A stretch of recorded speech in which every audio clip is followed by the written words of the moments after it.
What's going on, Cowboys Nation? My name is Rome Sagisi, and you are watching Cowboys Daily, the home of one fan's thoughts, ideas, and opinions on your favorite team and mine, the Dallas Cowboys. On today's show, I'm going to go over some news about one of our star receivers.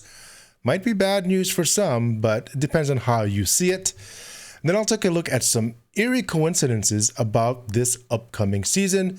So keep your tinfoil hats close by. But before we get started, just want to let you know this show is brought to you by FanArch, your source for daily fan-driven media.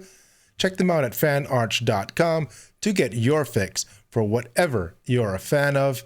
Also, subscribe to the channel at Cowboys Daily and at FanArch, and hit the like and notifications bell to get the latest from your Dallas Cowboys. All right, so some disappointing news. George Pickens did not show up to the team's first voluntary team workouts this past Tuesday. This was actually expected by many.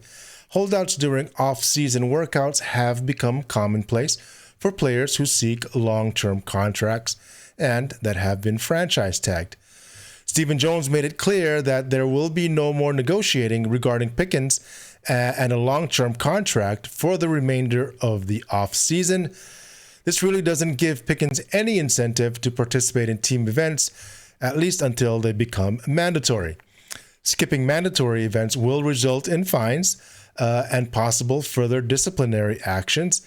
It will also affect other teams' perception of him should they consider adding Pickens if a long-term deal is not reached with the Cowboys. It would justify why teams have not contacted him, his agent, or the Cowboys during the trade period. It's been reported that several of the team's starters did report for this week's voluntary workouts, including the team's other wide receiver, CeeDee Lamb. There have been no word from the players or coaches regarding Pickens' absence, and there doesn't appear to be any major concern on their part.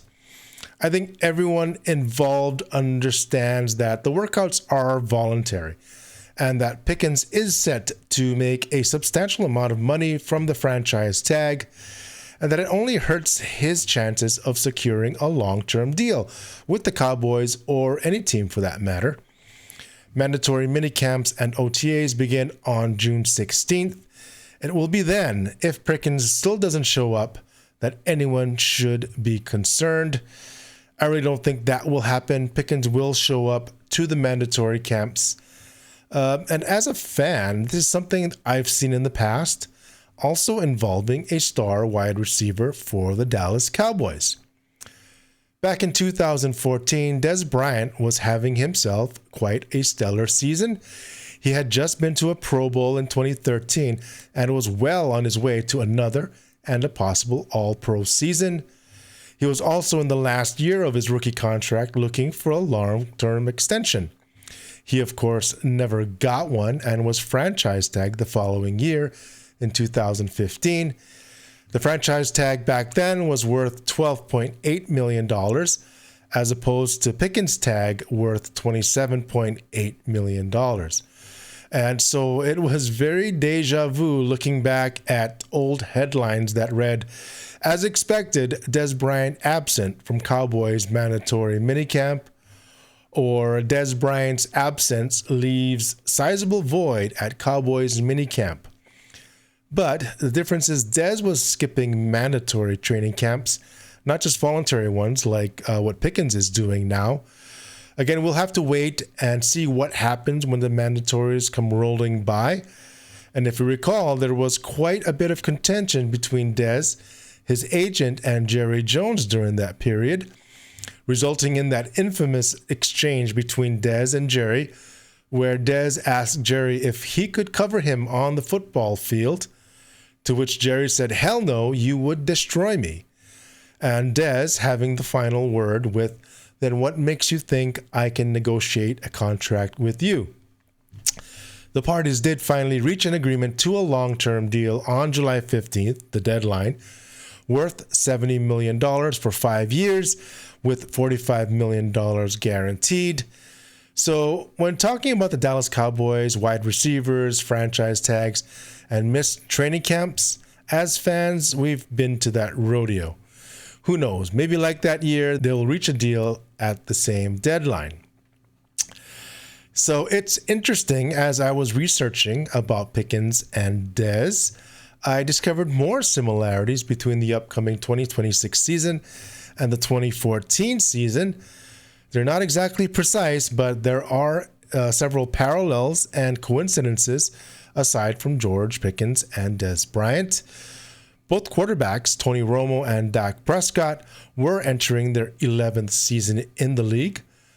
On yesterday's show, I mentioned the possibility that the current Cowboys offensive line starters will be the first group since the 2014 O-line to start in back-to-back seasons.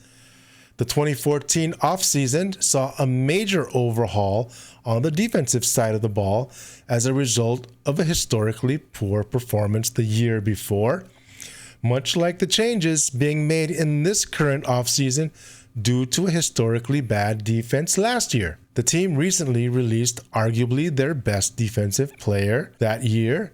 In the 2014 draft, they selected two defensive players, a defensive end named DeMarcus Lawrence and a linebacker named Anthony Hitchens, who would both go on to make quite an impact on the team in the following years. The team just drafted a defensive end with the last name Lawrence. In addition to player changes, there were significant changes to the coaching staff as well.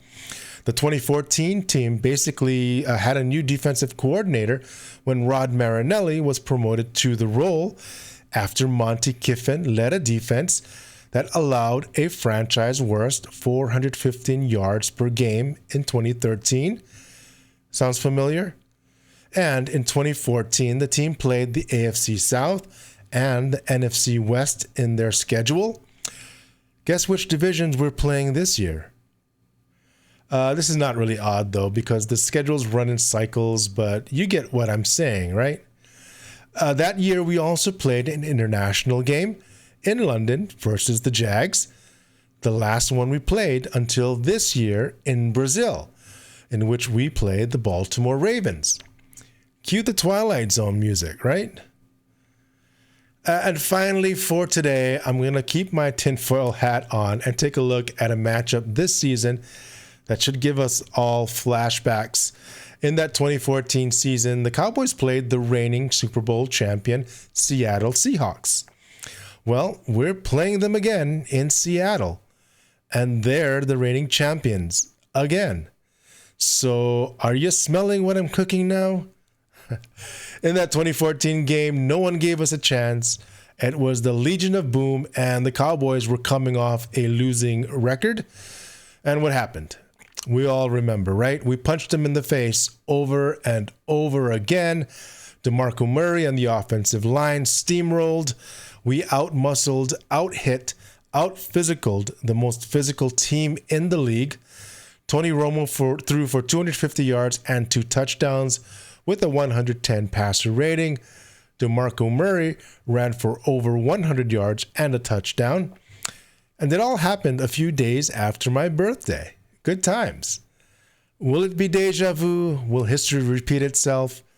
Well, when the schedules come out today and that game falls on the second week of October again, I might just have to say this is our year. And when we do get to the playoffs, perhaps destiny, fate, whatever you want to call it, will make it up to us and say, CD caught it. I know it all sounds delusional, but that's how we Cowboys fans roll, right? Thanks for watching, everyone. I hope you enjoyed this show. Stay tuned for the next one. So don't forget to subscribe at Cowboys Daily and at FanArch, and hit the like and notifications bell to get the latest from Cowboys Daily. Talk to y'all later. See you next time.